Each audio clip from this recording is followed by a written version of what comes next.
ข่าวเฮาอยู่บ้านนาคิดถึงไว้ห้องน้องป่าเคยสดสาผู้ป่ากางปุงคิดฮอดดอกไม้แกงใส่ผักหวานลงยามแลงไหลคอยลงห้องนกห้องสูงตามห้องส่งมา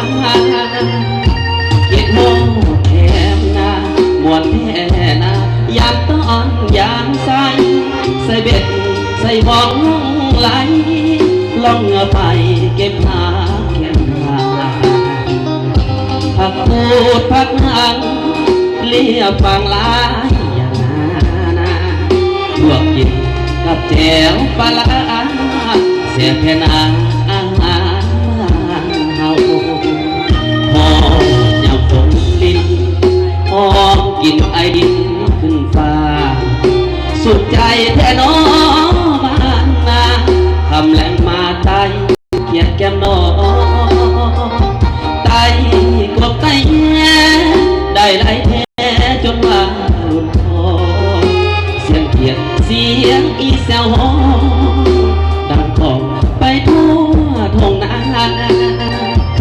แล้ววิ่งแล้วงานก็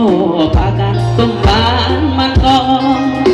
ต้มบานมันหมดแล้วนอเอาก็ต่อต้มไก่คือว่าแก้มกับลูกค้าสุ่มผู้สาววันแท้ละนาแม่นอยู่สวรรค์เมืองฟ้าบนเอาบ้านนาของเฮาเมืองนั้นเด้อ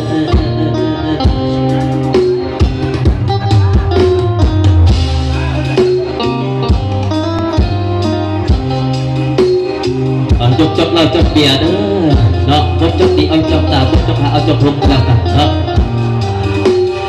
เอาเต็มที่สำหรับตัวนี้เนาะ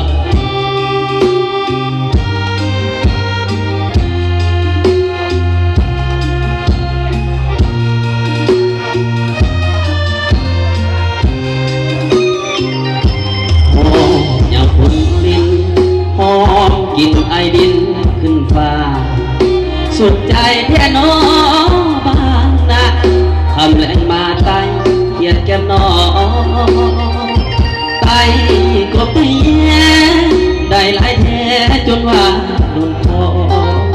เสียงเขียดเสียงอีแซวหอดังของไปทั่วท้องนาแล้วเวียกแล้วงานก็พากันต้มหวานมันก็ต้มหวานมันหมดแล้วนอเขาก็พอต้มไก่คือว่าแก้มกับลูกค้าสุมผู้สาววันแท้ละนาแม่นอยู่สวรรค์เมืองฟ้าบ่เท่าบ้านนาของเฮาเหมือนเดิม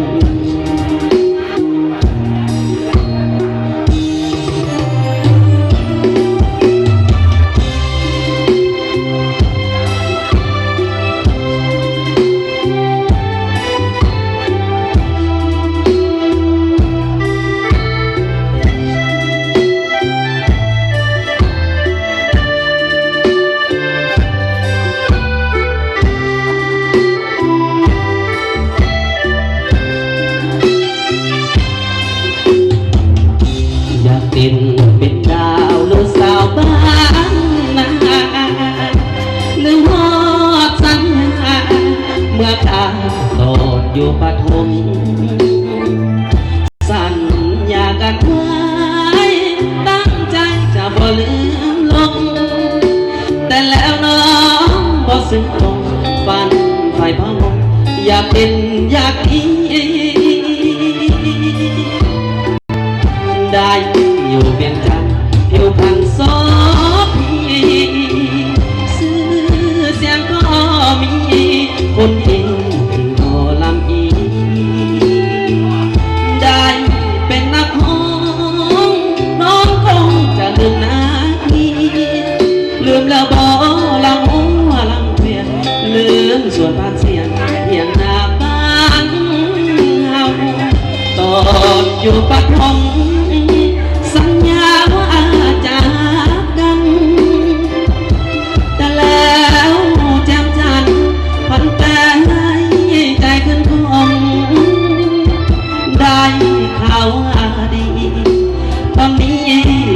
ก็มีห้องสมแล้วน้องไปนอนซื้อเสียงกองส่งไปทั่วโลกาจงเป็นดาวเถิดสาวบ้านนาอย่าให้เสียท่าสมว่ากาไปเป็นหงส์ตั้งใจเถิดน้องอย่าได้อุ้มน้องกับน้องโด่งดังแล้วอย่าดันเดี๋ยวเขาจะส่งกลับคืนบ้านนา